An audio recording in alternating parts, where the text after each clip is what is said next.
तो एकार के बाद यदि इकार आ रहा है तो एक अयादि संधि।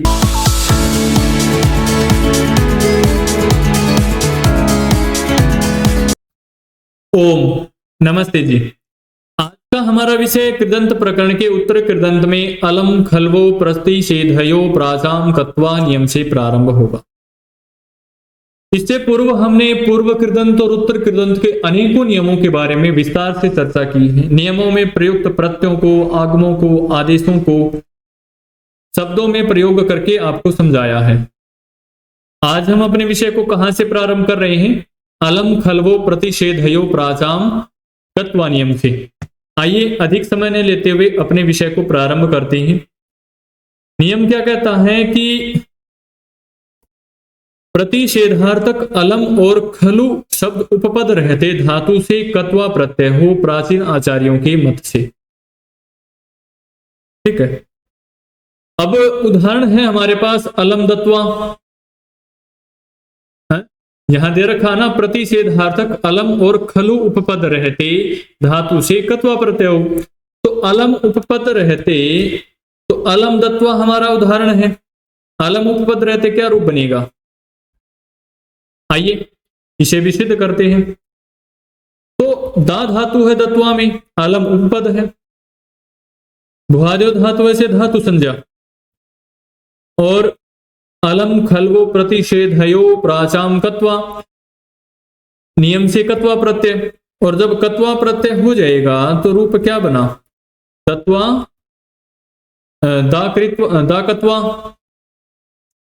दाकत्वा ही रहेगा ना। कृत तिंग से कृत संज्ञा, आर्ध धातुकम शेष से आर्ध धातुक संज्ञा। अब कत्वा का हमारे पास त्वा शेष रह रहा है। ककार की हम लसक्व तदिते से ककार की संज्ञा, और तस्य लोप से लोप करके तो दा और त्वा शेष रहा।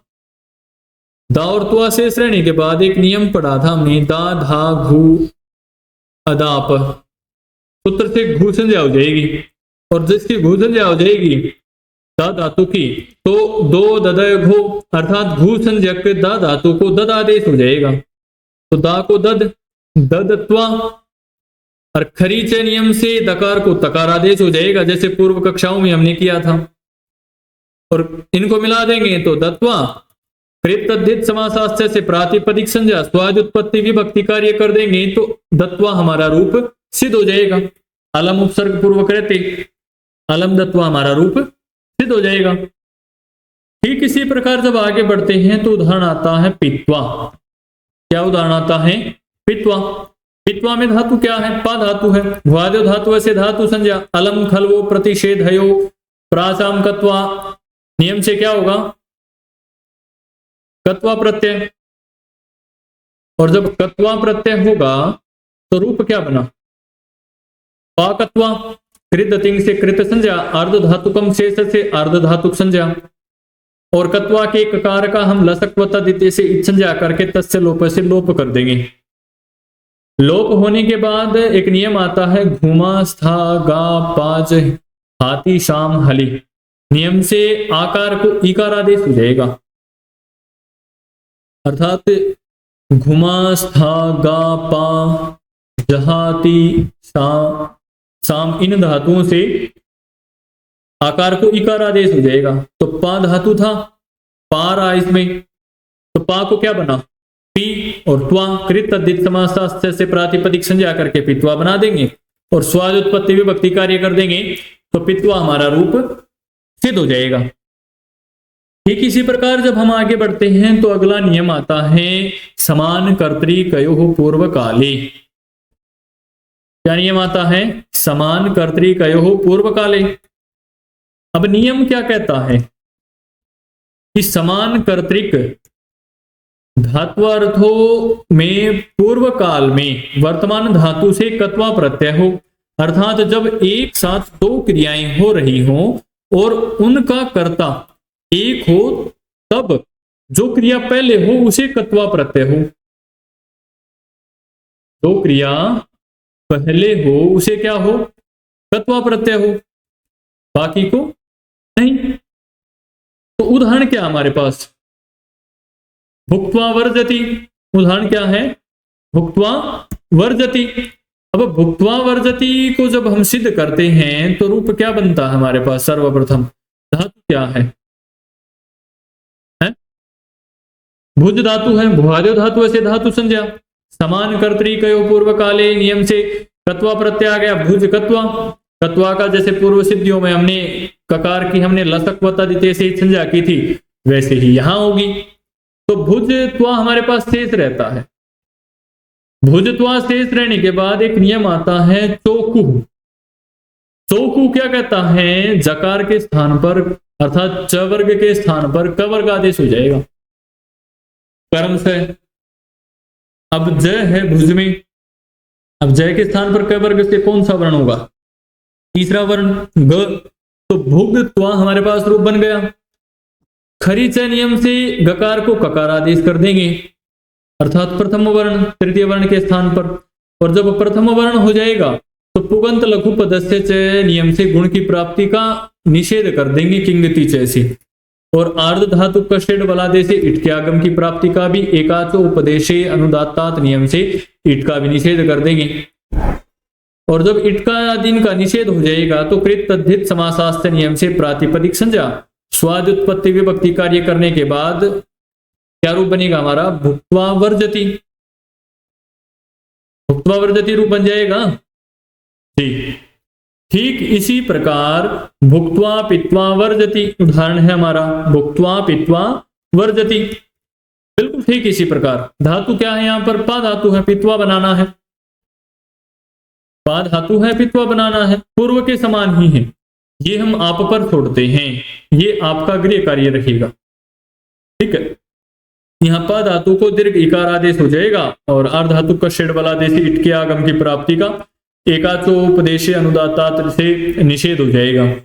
और पित्वा मिला देंगे कृत तद्धित समासास्त्र से प्रातिपदिक संज्ञा और स्वाद उत्पत्ति विभक्ति कार्य करके पित्वा रूप हमारा सिद्ध हो जाता है।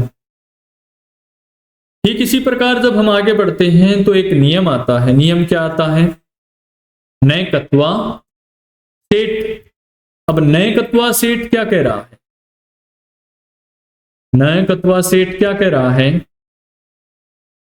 इसके बारे में जानते हैं। देखिए, नय कत्वा सेठ कह रहा है कि इट से युक्त कत्वा कित न हो। इट से युक्त कत्वा कित न हो। अब जब कत्वा कित नहीं होगा तो उदाहरण क्या बनेगा? सहित्वा। क्या उदाहरण बनेगा? सहित्वा अर्थात सोकर। सी धातु है, भुआदो धातु ऐसे धातु संज्ञा और समान कर्तृकयो हो पूर्व काले से कत्वा प्रत्यय, कत्वा का त्वा शेष रहा जैसे पूर्व सिद्धियों में रहा था। और आर धातु कषेड बलादे से इट के आगम की प्राप्ति है। सी इट त्वा आद्यंत टकित से कत्वा के आदि में, ठीक है ना। नए कत्वा सेठ से कत्वा कित न होने के कारण, कित न होने के कारण सार्वधातु कार धातु कयो से गुण हो जाएगा धातु को। धातु के दीर्घ इकार को गुण क्या होगा? एकारादेश। और एकारादेश हो जाएगा तो से इट त्वा हलंत्यम से इट के टकार की संज्ञा तस्य लोप से लोप कर देंगे तो से इत्वा। तो जब से इत्वा बन जाएगा तो एकार के बाद यदि इकार आ रहा है तो एक अयादि संधि की प्राप्ति हो रही है। क्या नियम आता है अयादि संधि का? जो मुख्य नियम होता है एचो अयवा याव। एचो अयवा याव से एकार ए के स्थान पर अयादेश हो जाएगा और अयादेश होगा तो सय ईत्वा मिला देंगे तो सईत्वा कृत तद्धित समासास्त्र से प्रातिपदिक संज्ञा करके और स्वाद उत्पत्ति विभक्ति कार्य कर देंगे तो सईत्वा हमारा रूप सिद्ध हो जाएगा। कोई समस्या नहीं। आज की कक्षा का हमारा अंतिम नियम रहेगा रलो वयुपदात लादे संश्चय। नियम क्या कह रहा है कि ई वर्ण और उ वर्ण जिनकी उपदा हो ऐसे हलादि और रलंत धातुओं से पर इट कत्वा तथा सन प्रत्यय कित होते हैं विकल्प से। अर्थात एक बार होगा और एक बार नहीं होगा। जब नहीं होगा तब क्या रूप बनेगा और जब होगा तब क्या रूप बनेगा। आइए आगे देखते हैं। अब जैसे हमारे पास उदाहरण है द्युतित्वा, द्युतित्वा। अब द्युतित्वा में धातु क्या है? द्युत धातु है, भुआदो धातु से धातु संज्ञा कर देंगे, हैं? भुआदो धातु से धातु संज्ञा करने के बाद समान कर्तरी कयो पूर्व काले से कत्वा प्रत्यय, कृततिंग से कृत संज्ञा, आर्ध धातुकम शेष से आर्ध धातु संज्ञा। अब जैसे पूर्व सिद्धियों में हमारे पास कत्वा का त्वा शेष रहा था, ठीक वैसे ही ककार की हम लसक व तदिते से इच संज्ञा कर देंगे और तस्य लोप से लोप कर देंगे। लोप आदि करने के बाद हमारे पास रूप क्या शेष रहा बताइए, हैं? जी, द्युत प्लस त्वा, आर्ध धातु कसेड़ बलादे से इटके आगम, इटकागम और आद्यंत टकित से काम हुआ त्वा के आदि में, और रलो वयुपधात दलादे संशय नियम से कत्वा कित होने पर पुगंत लघु पदस्य जैसे गुण की प्राप्ति का किंगति जैसे निषेध हो जाएगा, अर्थात गुण नहीं होगा। और जो इट का आगम हुआ था, इट का हमारे पास ई शेष रहेगा, हलंत्यम से हम टकार के इच्छन जा करके तस्य लोप से लोप कर देंगे और लोप करने के बाद जब हम इन्हें मिलाएंगे द्युतित्वा अर्थात द्युतित्वा कृतदित समासास्त्र से प्रातिपदिक संज्ञा करके स्वादुत्पत्ति विभक्ति कार्य करेंगे तो द्युतित्वा हमारा रूप सिद्ध हो जाएगा। कोई कठिन है? नहीं है ना, बिल्कुल ही सरल है। ठीक इसी प्रकार द्योतित्वा है, क्या है? द्योतित्वा। द्योतित्वा में क्या है? द्युत ही धातु है, तत्वा प्रत्यय आ रहा है, बाकी कार्य सभी समान है, परिवर्तन कहां हो रहा है? द्युतित्वा में लघुपद गुण नहीं हुआ था उपदा को, जहां पर पुगंत लघुपद से लघुपद गुण हो जाएगा, द्युत को अर्थात उकार को ओकार हो जाएगा और द्योतित्वा हमारा रूप सिद्ध हो जाएगा। ठीक इसी प्रकार लिखित्वा है, क्या है? लिखित्वा। लिख धातु है, कत्वा प्रत्यय है, समान कर्तरी कयो पूर्व काले नियम से, बाकी कार्य पूर्व के समान ही है, ठीक है ना। अर्थात जब एक बार होगा और एक बार नहीं होगा, यहां पर लघुपद गुण की प्राप्ति हो रही है परंतु किंगति च नियम क्या कर रहा है? निषेध कर दे रहा है। और जब लघुपद गुण होगा तब लेखित्वा बनेगा और जब लघुपद गुण नहीं होगा तब क्या बनेगा? लिखित्वा, ठीक है ना। ये दोनों चीजें आप करें स्वयं, ठीक है। ठीक इसी प्रकार वर्तित्वा है, क्या है? वर्तित्वा। वृत्त धातु है, समान करते कयो पूर्व काले नियम से क्या हो गया? कत्वा प्रत्यय, कृत तिंग से कृत संज्ञा, आर्ध धातुकम शेष से आर्ध धातुक संज्ञा, कत्वा का त्वा शेष रहा हमारे पास है और त्वा शेष रहने के बाद आर्ध धातु कष्टेड़ बलादे से इट के आगम की प्राप्ति, आद्यंत टकित से कत्वा के आदि में इट आ गया। अब वृत्त प्लस इट त्वा, तो एक नियम पढ़ा था हमने, न कत्वा सेठ, अर्थात कत्वा कितना होने के कारण पुगंत लघु पदस्य जैसे उपदा को गुण हो जाएगा और गुण होगा तो री को जब गुण होगा तो उन रपर से रपर भाव भी होगा और जब रपर भाव होगा तो व्रत कृत्वा व्रत इत त्वा हमारे पास रूप बनेगा। इट के टकार की संज्ञा करके इकार ही शेष रहेगा, हलंत्यम से संज्ञा करके तस्य लोप से लोप कर देंगे और मिला देंगे तो वर्तित्वा कृत समासास्त्र से प्रातिपदिक संज्ञा और स्वाद उत्पत्ति विभक्ति कार्य कर देंगे तो वर्तित्वा हमारा रूप सिद्ध हो जाएगा। बिल्कुल ठीक इसी प्रकार सेवित्वा रूप बनता है।